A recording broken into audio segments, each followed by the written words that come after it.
No matter where you are in the world, CSL Dallas is here as your spiritual home. As a reminder, every day is a day for transformation, spiritual deepening, and heart connection, no matter what's going on. Every day we learn and practice something important that makes a difference. This month at CSL Dallas, we are answering the question, what it means to emerge, and how we can live from a place of abundance and gratitude. So let's get ready for today's celebration by putting your hands together for the CSL Dallas music team.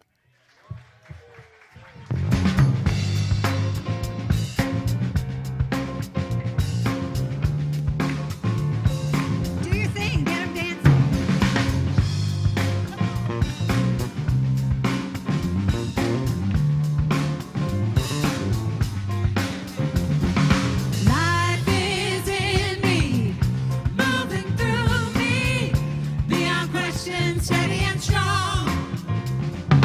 Power and presence is my essence. Been within me all along.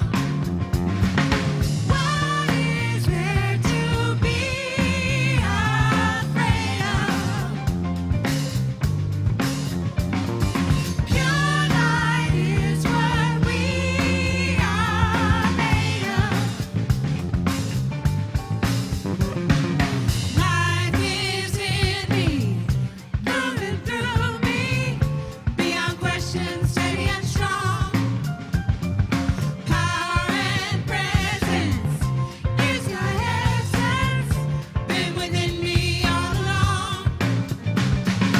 What is there to be afraid of?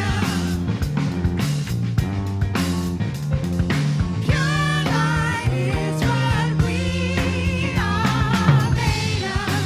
Life is in you. Life is in you. Can you feel it? Look inside you, look around. Power and presence is your essence. Where you stand is holy ground. What is there to be afraid of? Pure light is what we are made of. What is there to be afraid of? What is there to be afraid of? Is what we are made of. We are made of pure light. We are made of pure light. We are made of pure light. We are made of.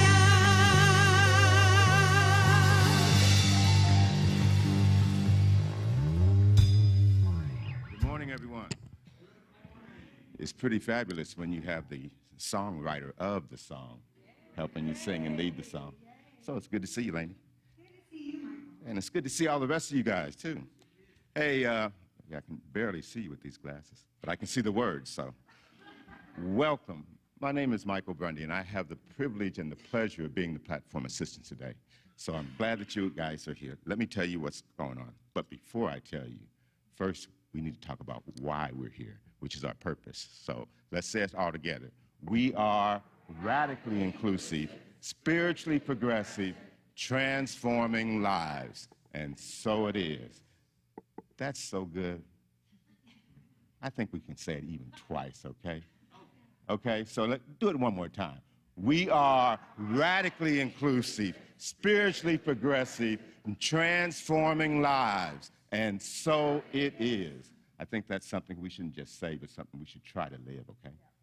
So, last week we had a great time connecting with you during our Sunday night online meditation and a powerful experience during our Tuesday night healing immersive. These events are going on all month, so be sure to check our calendar at csldallas.org/events to get more and learn more and RSVP. Every Thanksgiving, we embrace the spirit of gratitude But what does living in gratitude look like year-round? This year, join our CSL Dallas community for a heartwarming celebration where we'll explore the power and the practice of gratitude and the joy of spiritual connection. Then we'll savor the flavors of love and togetherness during a potluck feast. Everyone is welcome. Bring your kids, your friends, and family. Please RSVP and let us know what food or dish you plan to bring. If you can't make it in person, you can also watch the service online via Facebook or YouTube. Learn more at csldallas.org/events. Now, whether you're joining us for the first time or you've been connected to us for years, welcome. However you found us today, in person or online, we'd love to stay in touch with you. Stay in the know by following us on social media, and then leave us a Google review. And sign up for our weekly newsletter and inspirational text by filling out a Connect card. Looks just like this. And you can get, or from the link in the chat or online at the welcome table. So stay connected to all that's happening at CSL Dallas. Now, let's settle into this morning with the music team of Candy and Cleo and Val, and center with our practitioner, Miss Lainey Bernstein. Hey, enjoy, folks.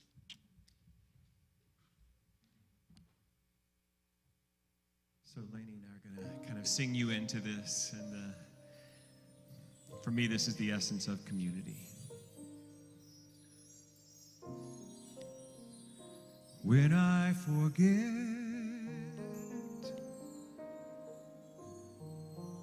will you remember for me? When I forget, will you remember for me? Help me see what you see when I forget.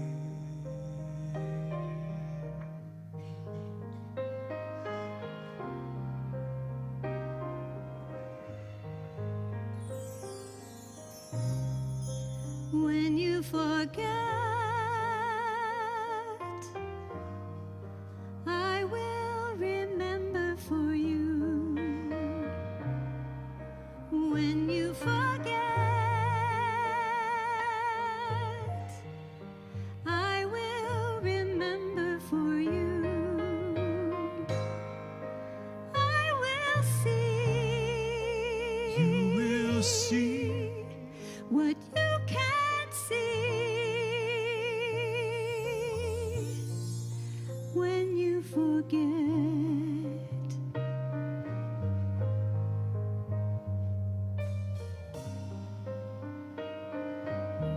Please join us. When I forget, will you remember for me? When I forget, will you remember for me? Help me see what you see when I forget.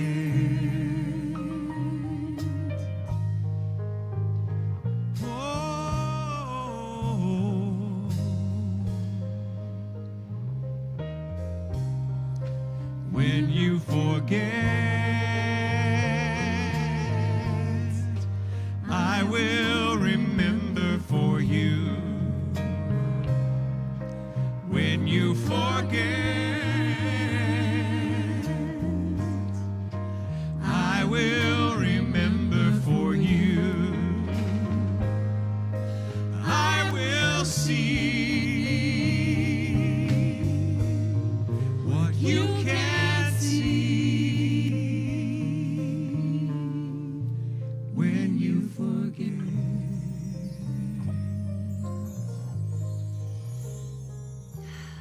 How good it is to breathe together. As we take a moment to acknowledge the beauty of community.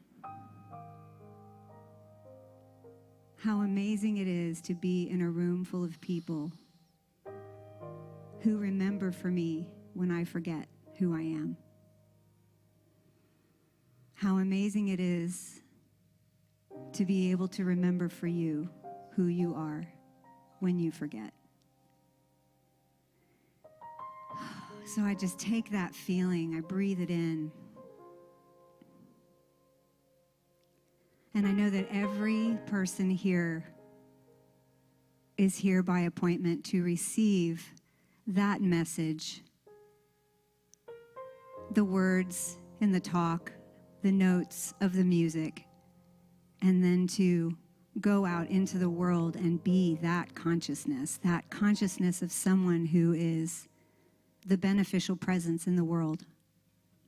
We need it so much right now. And to know that there are other people out there in the world who are being a beneficial presence for us, who are holding the space for us when we need it. That's like being at home no matter where you are in the world.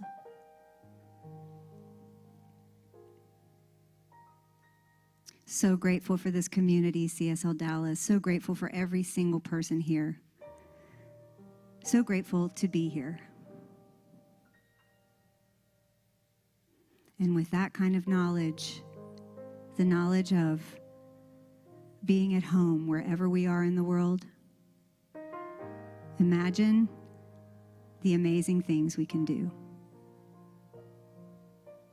With deep gratitude, I release these words and I affirm it, and we affirm it together by saying, and so it is.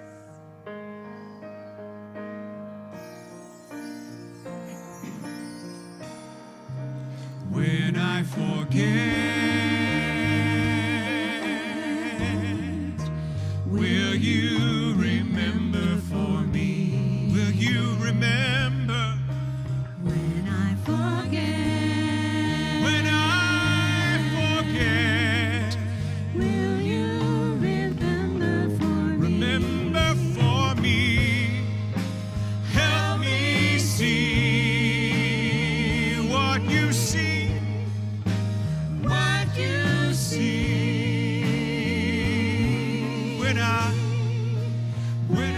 forget,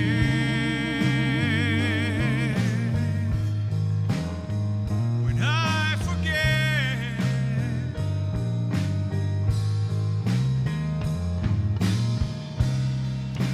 when you forget, I will remember.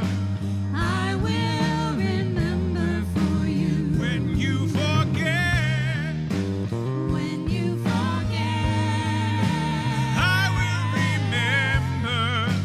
I will remember for you. I will see I will see what you can't see. what you can't see. When you forget, I will remember. when you forget, I will remember when you forget.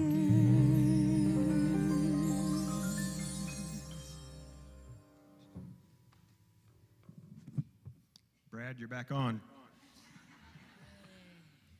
I think I chose the wrong path to get back over here. Oh, no, self-courage. You got this.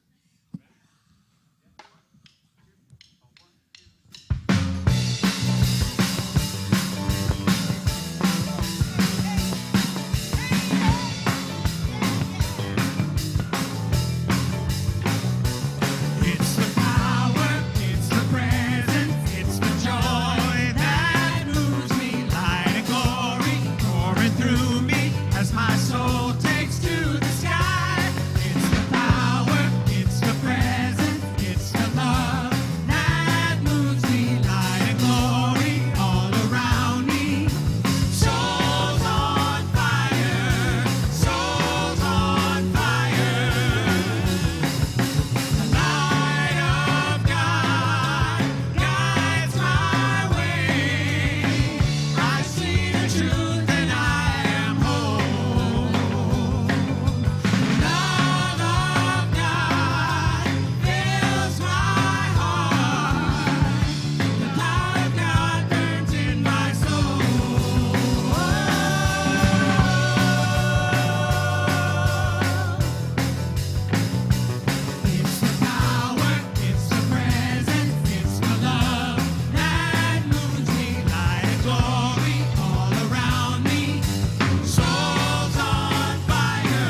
them singing and seeing them up here, and it's my pleasure to finally get around to introducing two beloveds from our history and who are doing amazing work in the world.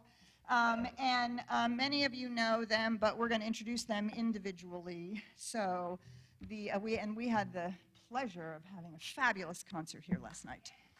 Yes, yes, yes. So Lainey Bernstein. Lainey Bernstein is currently the music director at the Unity Church in Austin, Texas.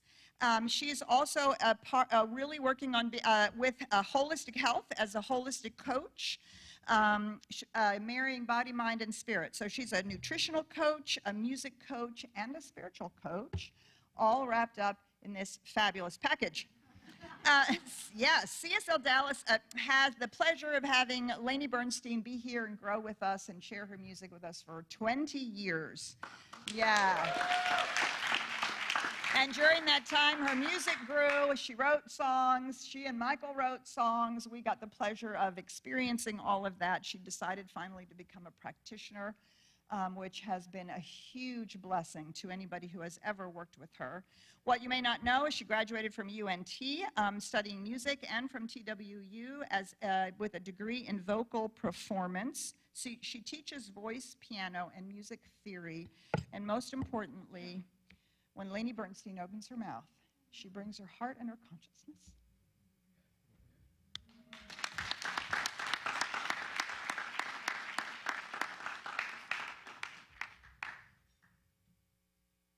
This is One Power by Daniel Nahmad, and it is probably my most favorite song to sing in the whole wide world.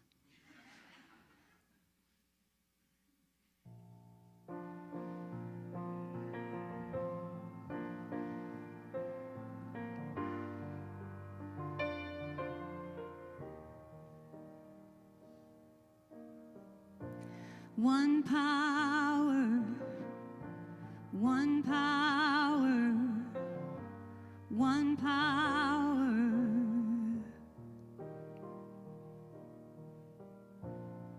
It's one power invisible, and you see it everywhere and every day. It's one power indescribable, and you speak of it with every word you say.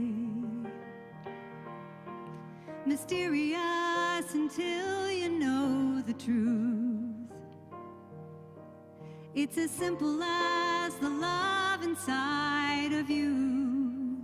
Call it God, call it Spirit, call it Jesus, call it Lord, call it Buddha, Baula, angel's wings or heaven's door. But whatever name you give it, it's all one power. Can't you see? It's the power of the love in you and me. One power, one power, one power.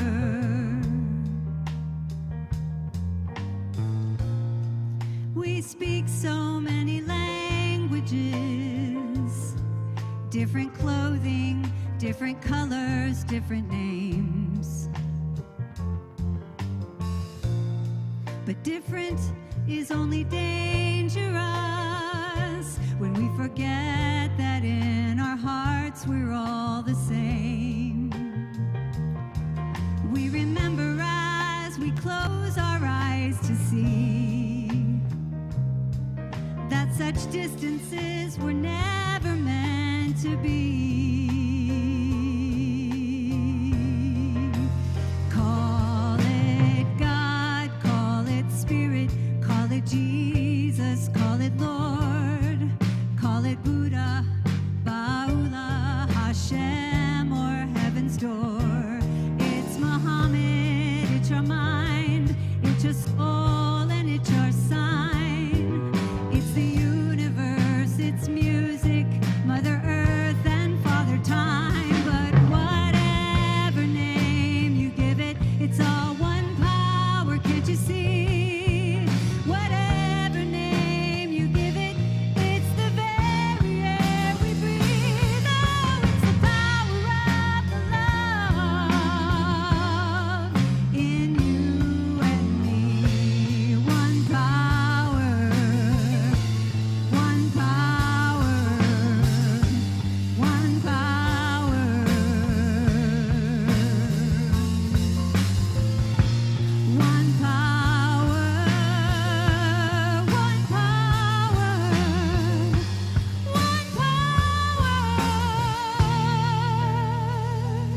It's the moment of creation. It's the everlasting peace. It's the freedom of forgiveness. It's the sweetness of release. It's the joy of inspiration. It's the sunshine on your face. It's the birthright of our nation. It's the boundlessness of space. It's the beauty of a baby in the serenity of sleep. It's the anger we abandon for its love that's most deep. It's one power. Oh, it's one power.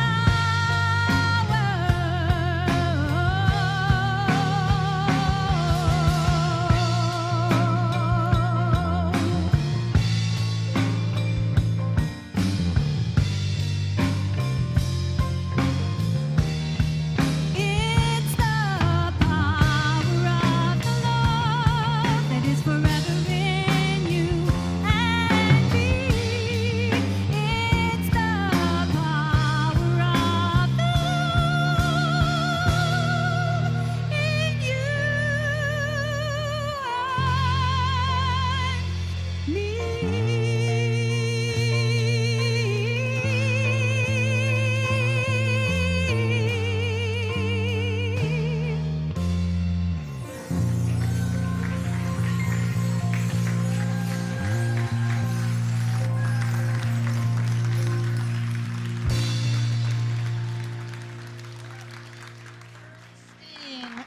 Lainey Bernstein, and no offense to Daniel Namod, that is my favorite version of that song.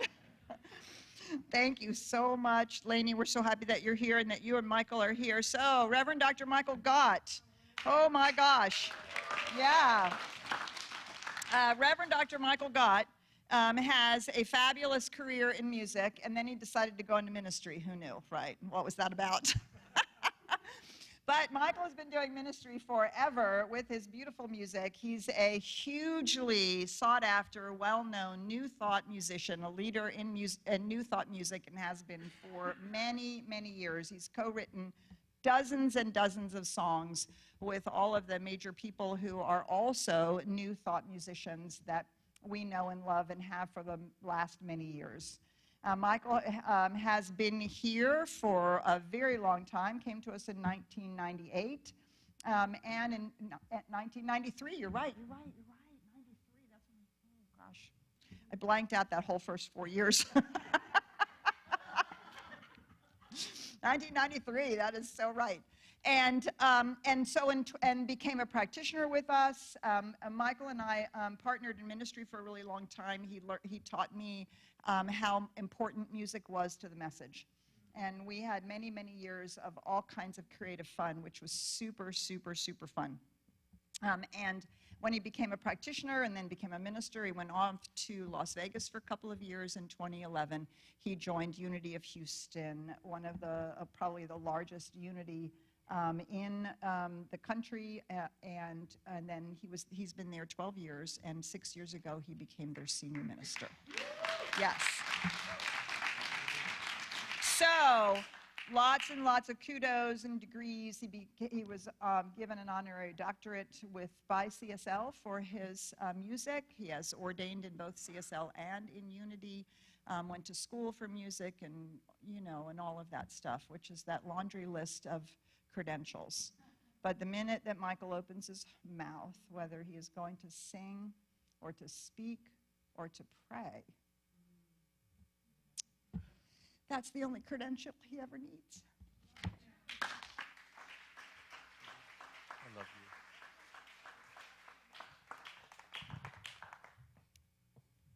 I like the way she said, he decided to become a minister. I have a different memory. I was in a first year of practitioner training, and Petra had been instrumental in creating a satellite of the Holmes Institute right here in our campus. And I'm not saying she was beating the bushes for students. I might say that. But we were having a meeting about something, and she said, when are you going to join ministerial school? And I just looked at her, and I won't repeat the words that came through my mind, But I thought, I don't want to do that. I've got a cool job. But it was you who planted that seed and then also grew me and continue to bless me. Monday mornings, Petra and I are on the phone at 8 o'clock in the morning talking about our lives, our communities, our work, and praying for each other. And no one has poured themselves into my life in the way that you have. And I love you. Thank you. So I saw this on the internet where all great humor comes from. So I was thinking about what could my parents have possibly done to stave off boredom before the internet. And I asked my 18 brothers and sisters, and they didn't know either.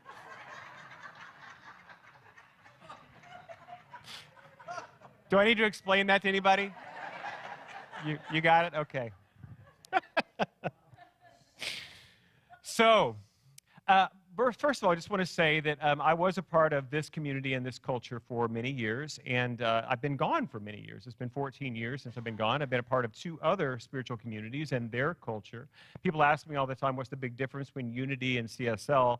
And I would say no more than the difference between 2 CSLs. I mean, just every community has its own flavor, its own preferences, its own language.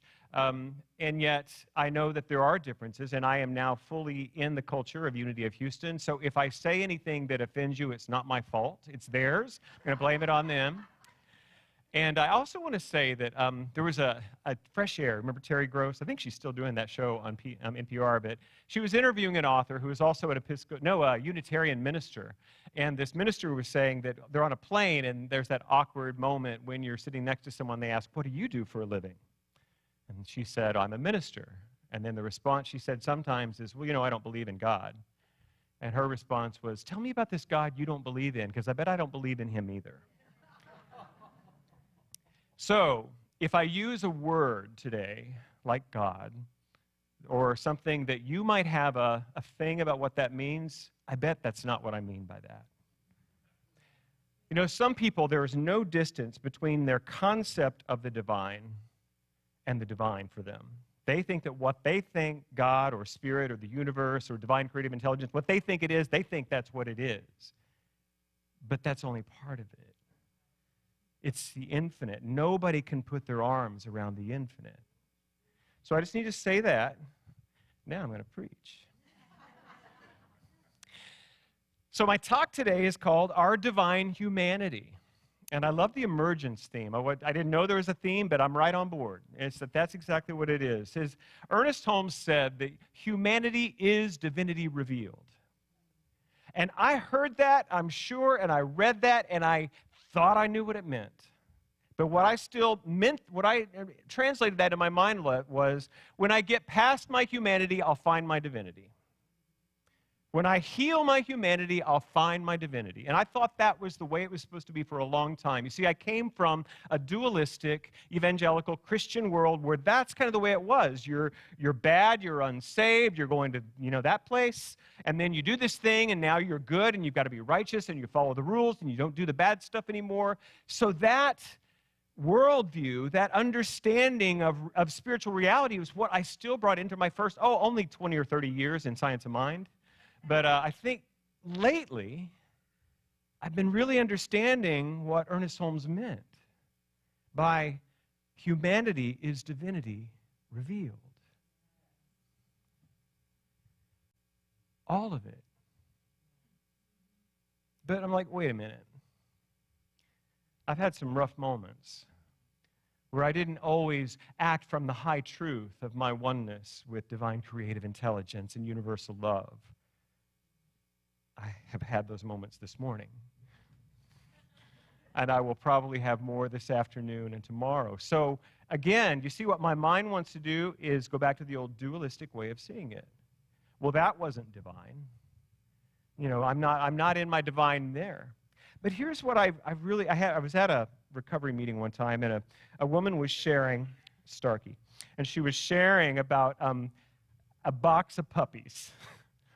And she'd come in, I don't know if it was her, she was just telling the story, but she comes in and the puppies had just pooped everywhere and they tracked it all over their box, and it was just a mess, just awful, and had to be cleaned up.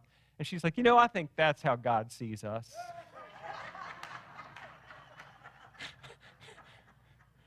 But you know, she didn't throw out the box of puppies. She did what was needed. And understanding that's a stage of development. And what I've come to see is that every stage of my own growth and development has been divine. I had a dream yesterday morning I want to share with you. I told Micah the dream because I didn't want to forget it, and I wrote it down, and it stayed with me. I don't think it's one of the great dreams of my life, but it's got some messages for me. I'm in the little town in Oklahoma where I grew up, Avan, Oklahoma, population 400 on a busy day. And I was at the Avan Methodist Church where I grew up. I became the church pianist there when I was 12, and I was terrible, but I was cheap. And I don't remember, I wasn't in the church, I'm in the dream. I'm walking around the block to my home where I grew up. It's just a block away, and I'm walking down the alley. And I noticed that the whole town is filled with water, like it had just rained and rained and rained. And there was a big flood when I was a kid, and my grandparents and great-grandparents were flooded. They had to stay in our home. Our neighbors were in our home. And I was 10. It was a party for me. It was fun. But it was that awful brown, yucky, dirty flood water. But this was not what I was seeing. It's like there had been just such a rain that everything was just permeated, but filled with life. It was green and growing, and I take a step on what I think is a green patch of lawn, and I sink to about my knee, and it was this water lily pad that were yellow. Thinking about the significance of yellow, the third chakra, the power center, the soul center of the body, the solar plexus. I think there was something in this message there. And then I'm walking, and I'm finding places to walk, but the whole thing is filled with water. The ground is just saturated, but it feels good. It feels healthy. It feels vital. And I woke up, and there was another part of the dream, but that's what I'm going to stay with, this idea. Oh, there was another insight that even in the dream I'm realizing, well, you can't work the garden when it's like this because you'll destroy the ground. It's so muddy. You just have to let it be and let the plants soak up all of that life-giving rain, and then it will, become workable again. So I was thinking, what is this? What does this mean? Now, I tend to do the Jungian approach to dreams. There's a great book by Robert A. Johnson called Inner Wisdom. That's where, and he outlines Carl Jung's method and adds to it. First off, the person, the dreamer, the central character is the ego, usually misinterpreting what things mean in the dream. So sometimes in my dreams, I have this experience of being afraid or being against or oppositional. That's the egoic part of my mind. But as I'm analyzing it, there was a phrase that came to me from Father Richard Rohr, the wonderful Franciscan priest who is so amazingly evolved. And he has a book called The Universal Christ. And he doesn't mean Jesus of Nazareth, the man. He means that energy of oneness with the divine. And he talked about, the name of the book is actually called, it's Everything Belongs. Everything belongs. And in the book, he introduces this phrase. It's very poetic. This is one where it might trigger you, so just set it aside if it doesn't work. But he said, imagine a Christ-soaked earth. And what he's speaking about is the energy of connection with the divine in everything. That little town in Avon, Oklahoma was the site of my childhood trauma. It was the place where I first learned that there was something deeply, fundamentally wrong with me. It was the place where I formed an understanding of the world, of reality, of myself and my place in it that was completely erroneous but brought such suffering and pain. And I think that this dream was my unconscious mind's way of saying it was always holy. It was always filled with love and power, all of it. And why does this matter? Why does it matter? Because here, my beloved brothers and sisters, we are always, always invited into a greater realization that the divine is already here. The divine is already here. The divine is already here. And if we can begin to find those places in mind where we have not yet fully embodied that consciousness, that is our work. From page 1 of the Science of Mind textbook, are you ready? And I'm only going to read the first 45 pages. Ernest Holmes says this: "The divine plan is one of freedom. The inherent nature of man is ever seeking to express itself in terms of freedom because freedom is the birthright of every living soul." All of this work of integrating the mistakes, the heartbreaks, the trauma, the disappointments, all of the loss that we experience at the human level, to integrate that into the divine plan, it brings freedom for me and for you. Now, there are two kinds of freedom. There are many kinds of freedom. But the way I usually teach freedom is there is a freedom to, that we are called to be free to fully express the divine essence that we are and to fully experience a life of abundance and meaning and fulfillment. That's what we're here to do. That is another talk for another day. Because I'm going to talk about a different kind of freedom. I'm going to talk about the freedom from. The freedom from your limiting beliefs of who and what you are. The freedom from those old patterns of thought and behavior that are self-sabotaging and keeping you small and keeping you from that other freedom. So I'm going to stay there for just a minute, but I think we're going to end up in a good place because it's all divine. Even the human mind, the unconscious mind, which is so filled with erroneous ideas, God is there too, waiting to be revealed for you, in you, through you, as you. So I want to share with you a little bit from my own life that I've mentioned I grew up in that fundamentalist faith, and about the two worst things you could be were gay and an alcoholic. Bingo. Man, I mean, seriously, I thought, if these two things are true of my life, there's no coming back from this. There's no going back to church. There's none of that. I know spiritual life. It's over. So I was minding my business at Michael's Piano Bar in Cedar Springs in 1993, singing show tunes, and a man comes in. It's quiet, happy hour, and he's really paying attention to my music, so I'm singing a little bit more, and then at the break he comes, put a $5 bill in my tip jar. And I thought he comes to talk to me. I thought he was going to ask me out. And he says, "Would you like to come sing at my church?" And I thought, what kind of a church sends their minister into a gay piano bar to find a singer? I might have found my church.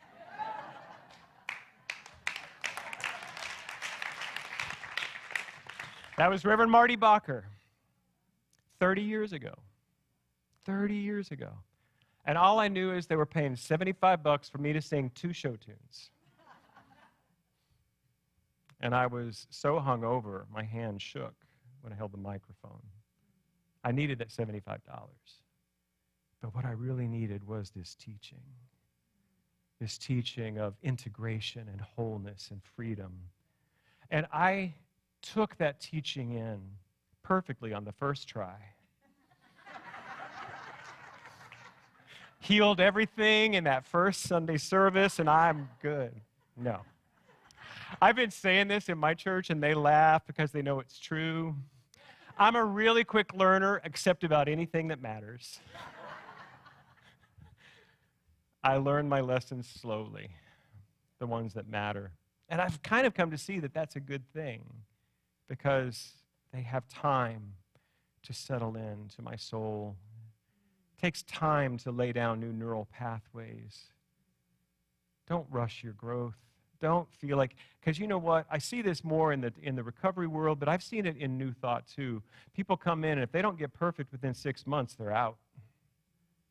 But the ones who do the biggest transformations, like you, my God, like me, we're slow learners, but we stick with it. We just keep coming back to it, keep coming back to it. Somebody said, and it's attributed to Ernest Holmes, but I have never been able to find the quote. Petra, maybe you know what it is, but describing the first 2 steps of treatment. It's like, remembering that there's only one power and knowing that that's who and what I am. And we get into that space of consciousness and we fall out of it. And all of our work is to keep coming back. I know that's a big paraphrase. It sounds nothing like Ernest Holmes, but that was the idea, that we just keep coming back. Peter and I talked for many years about the power of sustained, diligent effort in this spiritual work. It is not sexy. It does not sell workshops or books, but it's where all the good is. To just be willing to keep walking the walk day after day, year after year. Because here's the thing, you're never going to be perfect, and you already are. Welcome to Paradox, ladies and gentlemen. You're never going to be perfect from that human perfectionist kind of way, but you already are perfect from your divine reality because God is in all of it. And just like those puppies, we all have those puppy-in-the-box moments, right? It's like, oh, I made a mess again. And yet, the divine simply only knows its own magnificence as us. And so there is no mess. There is nothing wrong. There is only a revelation of more divinity. Anyone else do the Enneagram here? Somebody else know? Just a couple of you? Oh, good. Then you won't know I'm wrong the way I talk about it. So the first time I took the Enneagram test, it's a personality test. It has a very deeply spiritual and a kind of a mystic beginning root system, but it was in ministerial school. Marianne Reed in the, I think it was a pastoral council class, she had us take it, and well, it's, I know just enough to be dangerous. There are 9 types, and each type is different. There's good news and bad news. It kind of helps you understand your gifts, the way you perceive, the way you relate. Your relationship to time is a big one. That people are either future-focused, I went like this, like past-focused, present-focused, or future-focused. I'm a future-focused person. Love goals, love succeeding and achieving things. That's just kind of who I am. Here's the bad news about the Enneagram. It shows you that there is all this series of maladaptive traits and behaviors and belief patterns.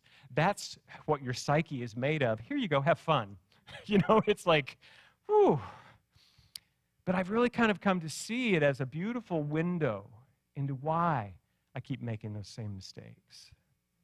And why that my growing edge continues to be what people think of me, And I'm just going to say about that, Brene Brown says that the only people that don't care what people think of them are sociopaths. So I'm going to leave that one there. That's another talk.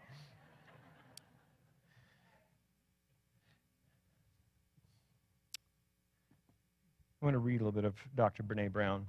This is from her book, The Gifts of Imperfection. I think it's so good. If I can make my iPad. This is not my preaching my iPad. This is my other one. There we go. Maybe. Okay, now we got it. Perfectionism is not the same thing as striving to be your best. Perfectionism is not about healthy achievement or growth. Perfectionism is the belief that if we live perfect, look perfect, and act perfect, we can minimize or avoid the pain of blame, judgment, and shame.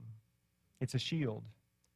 Perfectionism is a 20-ton shield that we lug around thinking that it will protect us, when in fact, it's the thing really preventing us from taking flight. Perfectionism is not self-improvement.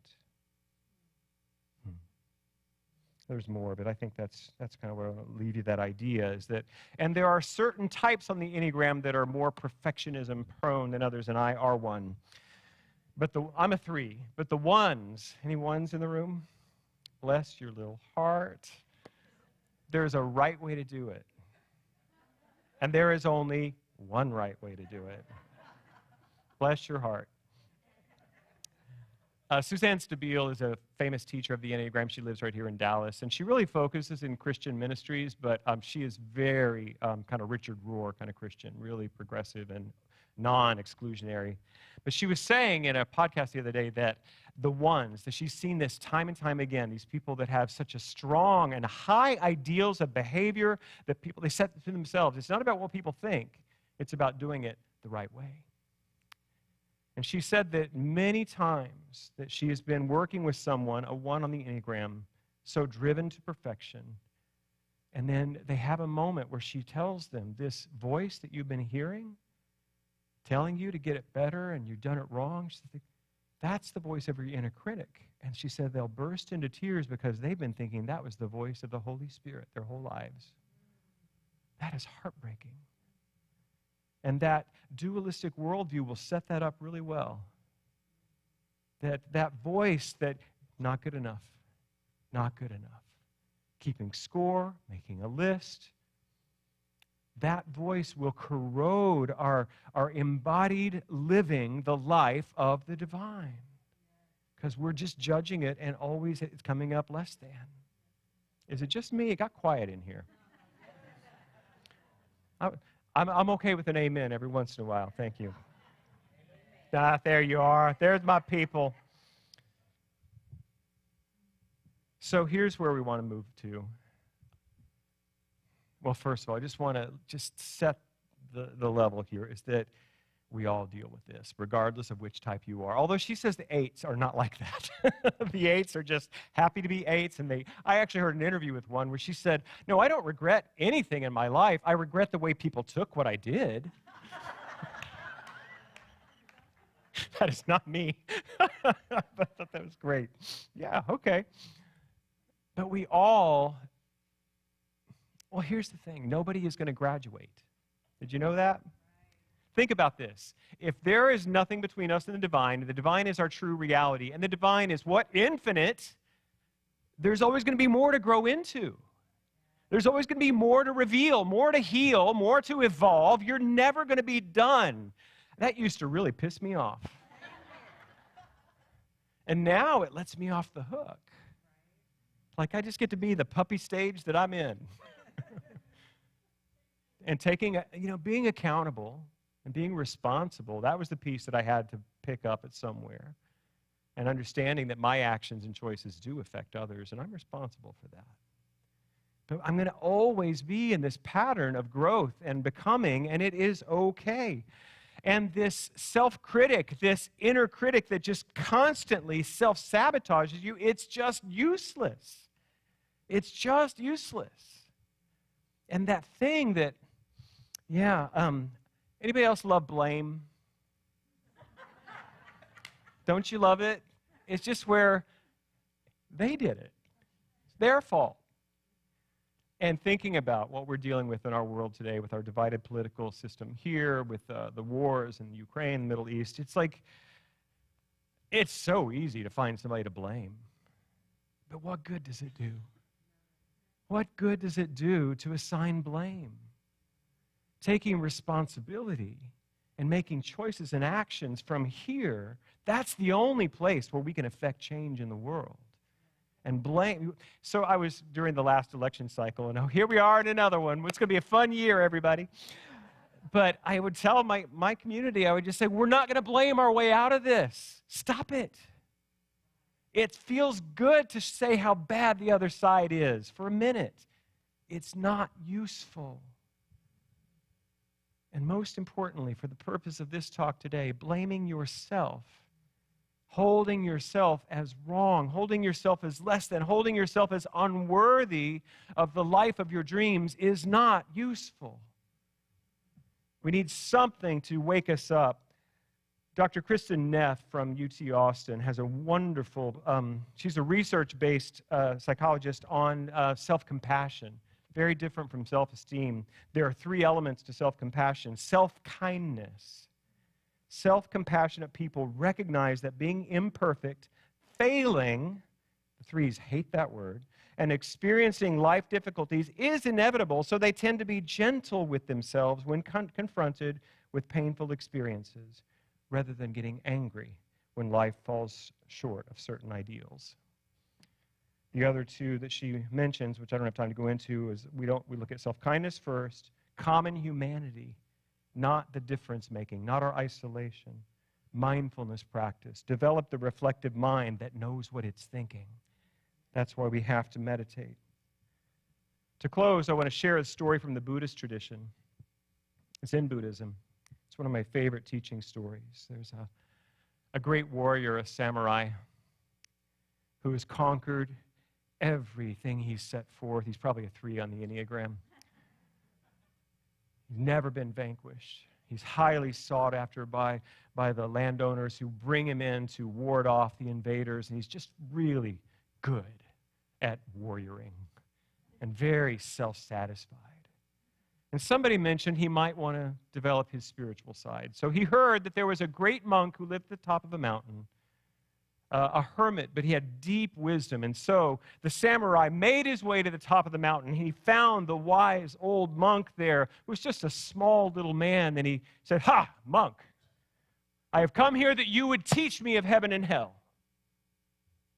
And the monk looked at him and said, You, you brute, you ignorant, foul-mouthed person, you think you could ever learn anything of spiritual reality? And the samurai, enraged, pulled his sword and was ready to strike the monk down in one blow. And the monk looked at him again and said, "That is hell." And the monk recognized what had just happened. He had been shocked out of his pattern of thinking, his violent way of being in the world. Someone had offered him an opportunity to see it differently. And he fell to his knees in gratitude that this monk had been willing to sacrifice his own life to teach him this lesson. And he wept at the feet of the monk. And the monk said, "This is heaven."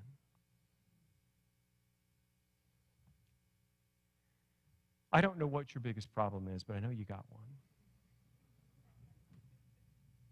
That's the place where your false belief, your ingrained pattern, your unconscious mind is continuing to say, "Come here, look at this. The divine is here too." Here too. And it may require, really bad things like therapy, recovery. Who knows what yours are going to take? But what is being offered to you is a chance to discover the light of your own being that is hidden in that darkness. And it's there. And my only call to action is just start and don't stop. Read another book, take another workshop, do it, try it. Just keep engaged. Just keep, what's the thing Peter says? Just keep your nose to the wall. Just stay engaged with it.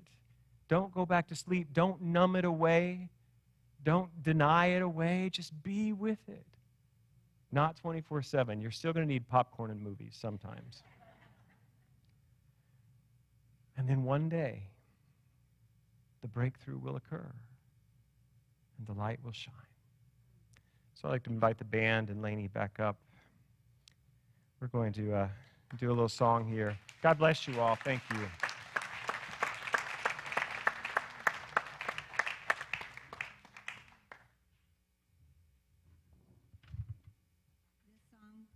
song is called "Living the Light," and Michael and I wrote it together back in something like, I don't know, early, before you went away. I know that. So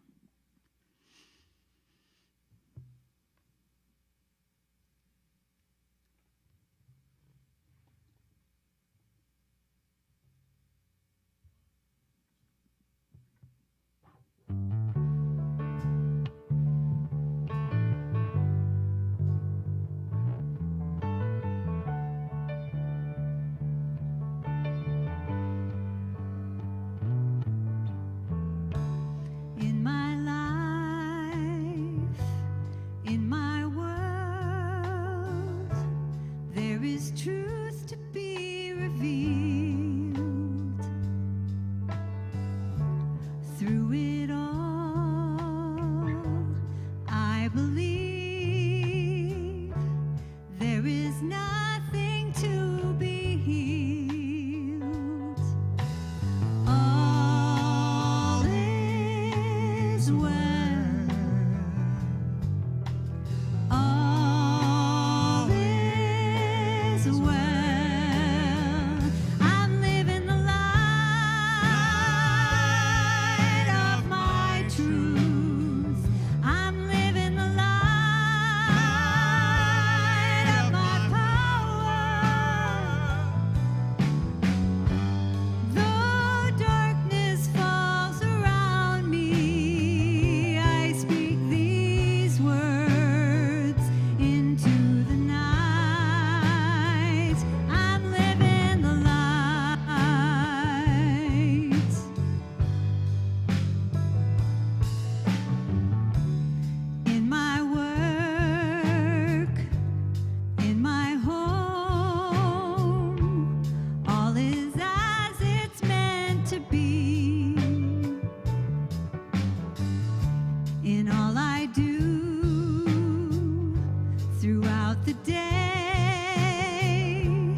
is pouring over me.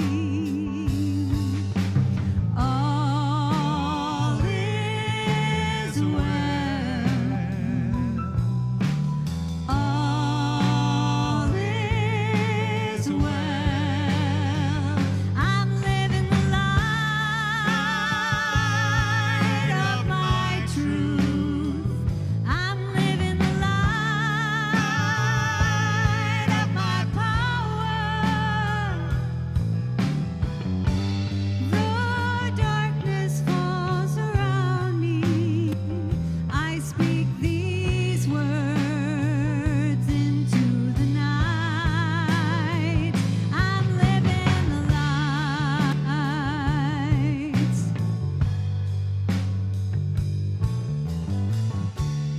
In my heart, in those I love, and in the space that lies between.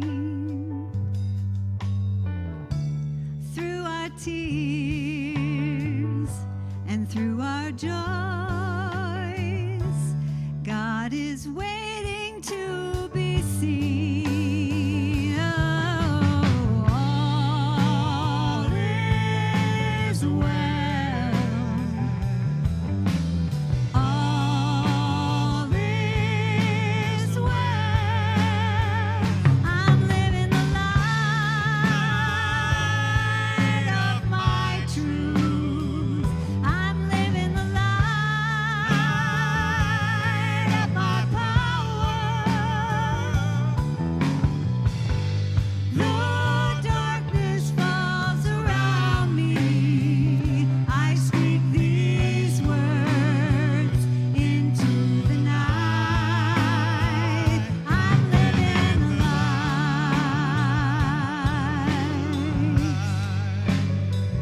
I'm living the light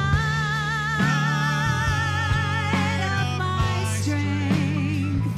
I'm living the light of my peace. I'm living the light of my joy. I'm living the light.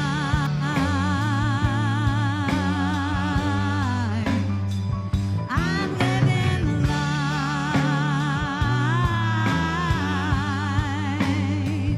I'm living the light.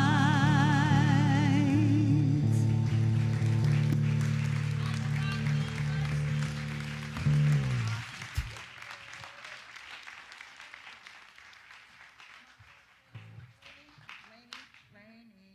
Lainey. This way. We're gonna leave Michael up here. Okay. We're just giving a little directions, so you can say hello to them at the door when you all are leaving. We're gonna let Michael hold the fort up here. I got it. I got it.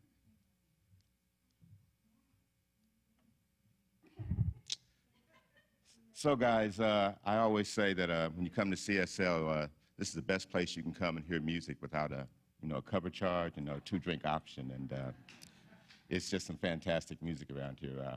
Some of you may not know, because I look around and see some young faces and some new faces. But if you've been here as long as I've been here, you know that in our music group, we've got a Grammy-winning drummer. Okay? We've got the best jazz artist playing bass. We've got the best pianist in the city. We have Candy, who's outstanding music. We have the best here. And if you watch the football games, you even see Oscar and people that used to be here doing music. But the foundation, the legacy, it all started for me with Michael Gott and Lainey Bernstein. Sounds like the old days. Appreciate it. I'm glad you guys are here. And let's get back to the serious work. Now let's all show our support for this beloved community. We invite you to give generously to the work of CSL Dallas, knowing that as you give, the law of circulation multiplies this gift to you and to so many others. So let's begin with affirming our abundance together. Oh, yes, we got one. Yes, it's abundant. I trust in the law of good. I think affirmatively and with faith, knowing that the law is bringing every good and perfect thing to me and to everyone. I know this law of good operates through CSL Dallas in our community. We know our center and community are thriving and are a blessing to the world, and so it is. So there's a lot of different ways you can give around here. You can do text giving, Venmo, PayPal, auto tithing, or just use the baskets that are being passed around. Pick whichever option works best for you. If you'd like to make a cash donation and receive a tax benefit, please write your name on a donation envelope in the basket being passed around. Now, immediately after the Sunday celebration, you can receive a free spiritual support session with one of our licensed spiritual coaches. If you're on campus, head to the Peace Room. For those of you online, a link is being posted in the chat for you to join via Zoom. You can also fill out the spiritual request form, which looks like this, and it's placed in the wooden box in the back of the sanctuary. So, oh, and have you guys met our artist of the month? It's Valerie Guion. Yes. Valerie is a beloved community member, a talented creator of one-of-a-kind hand-dyed wearable art. She is also a brilliant painter, sculptor, and dial maker, and has brought many creative opportunities to CSL Dallas. Check out her stunning silk garments in the Artistic Corner in Pankey Hall. It'll be there all month long. Now, don't forget that tomorrow at 12 p.m., we are having our first gratitude circle right here on campus. Join Alina on the second Monday of each month to explore what a life Thanksgiving looks like. You can learn more about this at csldallas.org/groups. Now, thank you for joining us today. Let's close our time together with our amazing music team. Uh-oh. I'm going to jump in here just for a minute to say it's time for us to put our Christmas choir together. And so if you are interested, my name is Candy. You can reach me at candy@csldallas.org. And if you are interested, just jump on in, come on in on Wednesday at 6, this coming Wednesday, because with time, you know, it waits for nobody. So just show on up and we'll see what you got, and you can see what we've got, and we'll be glad to see you. So you guys come check out Candy. You might end up being the next Lainey Bernstein or Michael Gott. And with that, let's sing our way out of here, folks.